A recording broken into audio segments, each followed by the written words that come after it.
아멘. 오늘 우리에게 주시는 하나님의 말씀은 아모스 9장 11절에서 15절의 말씀입니다. 아모스 9장 11절에서 15절의 말씀, 구약 1283쪽쯤에 있습니다.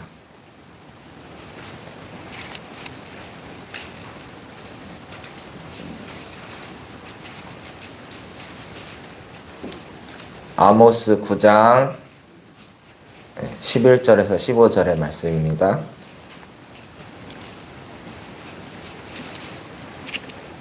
한 절씩 교독하시고 마지막 절은 함께 읽겠습니다. 그날에 내가 다윗의 무너진 장막을 일으키고 그것들의 틈을 막으며 그 허물어진 것을 일으켜서 옛적과 같이 세우고 그들이 에돔의 남은 자와 내 이름으로 일컫는 만국을 기업으로 얻게 하리라. 이 일을 하신 여호와의 말씀이니라. 여호와의 말씀이니라. 보라, 날이 이를지라. 그때 파종하는 자가 곡식 추수하는 자의 뒤를 이으며 포도를 밟는 자가 씨 뿌리는 자의 뒤를 이으며 산들은 단 포도주를 흘리며 작은 산들은 녹으리라. 내가 이 백성 이스라엘이 사로잡힌 것을 돌이키리니 그들이 황폐한 성읍을 건축하여 거주하며 포도원들을 가꾸고 그 포도주를 마시며 과음들을 만들고 그 열매를 먹으리라. 함께 읽겠습니다. 내가 그들을 그들의 땅에 심으리니 그들이 내가 준 땅에서 다시 뽑히지 아니하리라. 내 하나님 여호와의 말씀이니라. 아멘. 오늘도 예배함으로 하루를 시작하는 우리에게 하나님의 은혜와 평강이 넘쳐나기를 소망합니다. 오늘은 그날에 내가 일으켜 세우리라 라는 제목으로 말씀을 전하고자 합니다. 오늘 주어진 성서일과 본문 말씀이 여러 개 있는데요. 그 중에서 아모스서를 선택한 이유는 아모스라는 선지자가 제게 조금 생소하게 느껴졌기 때문입니다. 그래서 아모스는 어떤 사람인가에 대해서 함께 탐구할 겸 이 말씀을 선택했습니다. 설교를 많이 해본 적이 없기 때문에 설교 한 편을 준비하기가 쉽지 않은데요. 그래도 건빵을 먹을 때 있잖아요. 건빵을 먹을 때 한 4-5개 먹으면 목이 텁텁한데 그러다가 딱 나타나는 게 있습니다. 뭔지 아시나요? 별사탕. 제가 성경을 탐구하고 이렇게 설교를 준비할 때 그런 별사탕을 만나는 기쁨을 누릴 때가 있습니다. 그래서 그런 제가 느꼈던 기쁨을 오늘 교우분들께서 함께 느끼시는 시간이 됐으면 좋겠습니다. 오늘 본문의 말씀에 등장하는 아모스는 드고아라는 마을에 살고 있던 평범한 목자였습니다. 농부의 아들이라고도 표현이 되어 있더라고요. 선지자들 중에는 왕족 출신이나 제사장 출신의 선지자들이 있었는데 아모스의 경우에는 그런 출신과 관계없이 어느 날 하나님께 받은 예언의 말씀을 선포하면서 이제 선지자 활동을 시작하였습니다.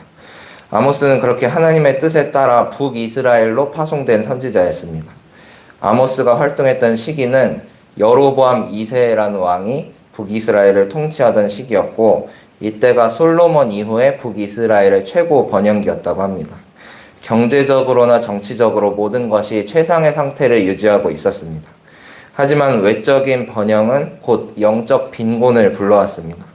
나라가 번영하고 모든 것이 잘 되는 것처럼 보였지만 그 속을 들여다보면 오히려 부정과 부패, 억압과 착취 등으로 사회가 병들어가고 있었습니다. 부유한 상류층은 점점 더 사치와 향락에 빠져갔고 가난하고 소외된 사람들은 더욱 살기가 어려워졌습니다. 뿐만 아니라 이방 민족의 신들을 북이스라엘 안으로 들여와서 섬기면서 우상 숭배가 만연해졌고 여호와 하나님에 대한 불신앙이 점차 퍼져나갔습니다. 아모스는 이러한 상황에 북이스라엘로 파송된 선지자였습니다. 그는 주로 공의의 메시지를 선포했는데요. 하나님의 심판을 예언하고 북이스라엘의 영적 부패를 꼬집었습니다. 그러니까 외적 번영에 취해 있던 북이스라엘 백성들에게 달가운 인물은 아니었습니다. 그래서 북이스라엘에서 말씀을 선포하다가 쫓겨나기도 했습니다. 그럼에도 불구하고 아모스가 줄기차게 외쳤던 메시지는 하나님의 공의였습니다. 아모스서의 맥을 관통하는 유명한 성경 말씀이 있는데요. 그게 바로 아모스 5장 24절의 말씀입니다. 아마 들어보시면 그 말씀 하고 아실 텐데 제가 한번 읽어드리겠습니다. 아모스 5장 24절입니다. 오직 정의를 물같이 공의를 마르지 않는 강같이 흐르게 할지어다.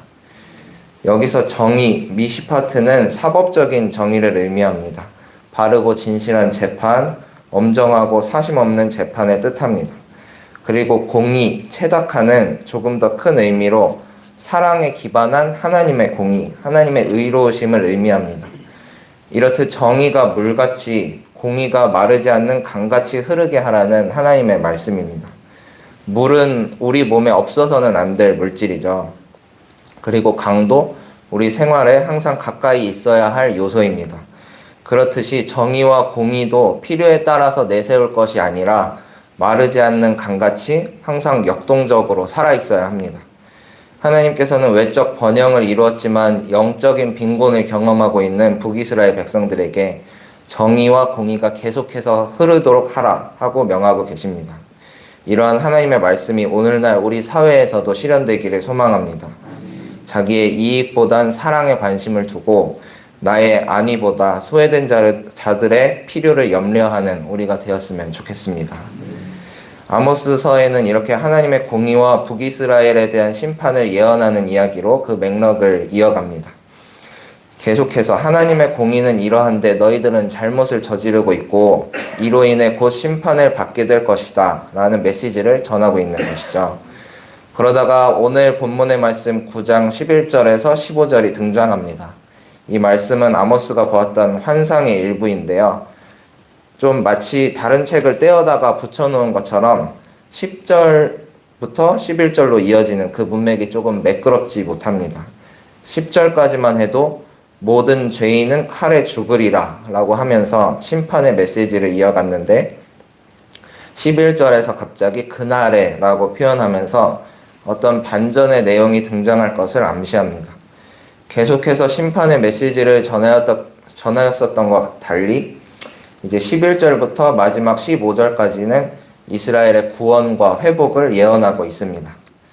갑자기 이 말씀이 왜 나왔지? 하고 의아하게 생각할 수도 있지만 이 안에는 하나님의 속뜻이 숨어 있습니다. 그 속뜻은 바로 선택하신 백성을 향한 하나님의 심판의 목적은 심판 자체가 아니라 궁극적으로 돌이킴에 있다는 사실입니다. 하나님께서 영적으로 빈곤한 북이스라엘을 위해 아모스를 불러 심판을 예언하시고 끊임없이 경고를 하셨습니다. 결국 그 이유는 북이스라엘을 심판하시기 위해서가 아니라 그들이 하루빨리 마음을 돌이켜 하나님의 공의를 실행하기를 바라는 마음 때문이었습니다. 11절에서 이렇게 말씀하십니다. 그날에 내가 다윗의 무너진 장막을 일으키고 말씀의 배경이 되는 여로보암 2세 통치 시기는 외적으로 국가적 번영을 이루었지만 영적으로는 빈곤했던 시기였습니다. 하지만 다윗 통치 시기는 외적으로도 영적으로도 풍요를 누리고 있던 이스라엘의 황금기였습니다. 지금은 외적인 번영만을 누리고 있지만 그날이 오면 다윗 통치 시기에 누렸던 영적 번영 또한 회복시켜 주시겠다는 하나님의 뜻입니다. 그리고 13절부터는 이스라엘이 누릴 땅과 그 땅이 주는 소산의 축복을 약속하십니다. 11절에서 그날에 라고 표현했던 것과 비슷하게 13절에서는 그때에 파종하는 자가 라고 표현하면서 여호와 하나님께서 심판 이후 이스라엘 백성을 구원하실 순간을 예언하고 있습니다. 13절 이하의 내용을 보시면 풍성한 포도의 소출을 예언하고 있는데 이스라엘 백성에게 포도는 매일 생활에 없어서는 안 될 중요한 작물이었습니다. 포도로 만든 포도주는 가장 중요한 음료이기도 했고요. 그리고 혼인이나 절기 예식에 빠져서는 안 되는 과일이었습니다. 따라서 풍성한 포도의 소출은 큰 번영과 최고의 삶을 상징하기도 했습니다. 이렇게 하나님께서는 북이스라엘의 회복과 다시 받게 될 축복을 아모스의 환상을 통해 말씀하고 계신 것입니다. 아모스서 전체에 거쳐 하나님의 심판을 이야기했지만 이렇게 마지막 5절을 할애해서 구원과 회복을 예언하고 있습니다.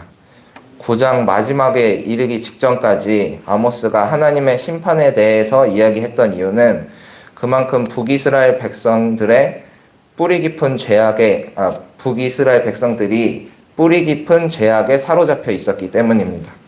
하지만 하나님의 궁극적인 목적은 아까 말씀드렸듯이 선택하신 백성의 구원과 회복이었습니다.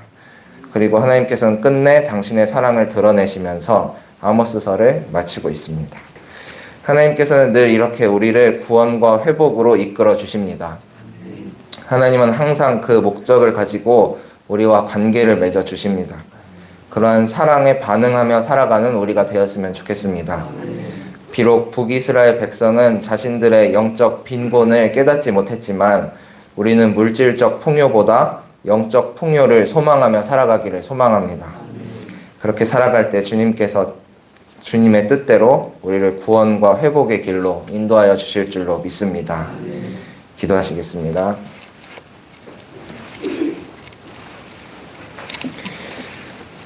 하나님 아버지 감사합니다. 오늘도 이렇게 주님 앞에 나와 예배함으로 하루를 시작하게 해주시니 감사드립니다. 아모스를 통해 선포하신 구원과 회복의 말씀을 들었습니다. 저희에게 항상 구원과 회복의 길을 열어주시는 주님의 은혜에 감사드립니다. 받은 은혜를 간직하며 하나님의 공의를 실천하고 살아가게 하여 주시옵소서. 나의 이익보단 사랑에 관심을 두고 나의 안위보다 소외된 자들의 필요를 염려하는 저희 모두가 되게 하여 주시옵소서. 날이 서늘해지고 가을에 접어들면서 교회 안팎으로 많은 일들이 있습니다. 먼저 이번 주 진행되는 바자회를 위해 기도합니다. 열심히 준비한 바자회를 통해 인도 빈민 지역에 있는 어린이들에게 따스한 손길이 전해지게 하여 주시옵소서. 작은 도움이지만 선교사님들의 선교 사역에 보탬이 되게 하여 주시고 저희 모두 선한 일에 참여하는 기쁨을 누리게 하여 주시옵소서. 수험생들의 수능이 얼마 남지 않았습니다. 열심히 준비한 모든 시간들이 빛을 발할 수 있도록 도와주시고 무엇보다 공부하는 목적이 주님께로 향하는 정릉의 수험생들이 되게 하여 주시옵소서. 더 열심히 공부하고 더 훌륭한 사람이 되어서 하나님께 영광 돌리는 멋진 사람들이 될 수 있도록 축복하여 주시옵소서. 담임 목사님 주한지방 연합부흥성회를 인도하는 중에 계십니다. 늘 영역간에 강건하게 하여 주시고 선포되는 말씀을 통해 각 교회들의 문제가 해결되고 영적 풍요를 경험하는 시간이 되게 하여 주시옵소서. 오늘도 하루를 시작합니다. 더욱 지킬 만한 것 중에 더욱 내 마음을 지키라고 하신 말씀을 기억합니다. 주님 앞에 순전한 영혼으로 서길 원하오니 주님 저희를 지켜주시고 돌보아 주시옵소서. 이 시간 귀한 예물 드린 손길이 있습니다. 주님 받아주시고 주의 뜻대로 사용하여 주시옵소서. 모든 것 주님께 맡기오며 살아계신 예수님의 이름으로 기도드립니다. 아멘.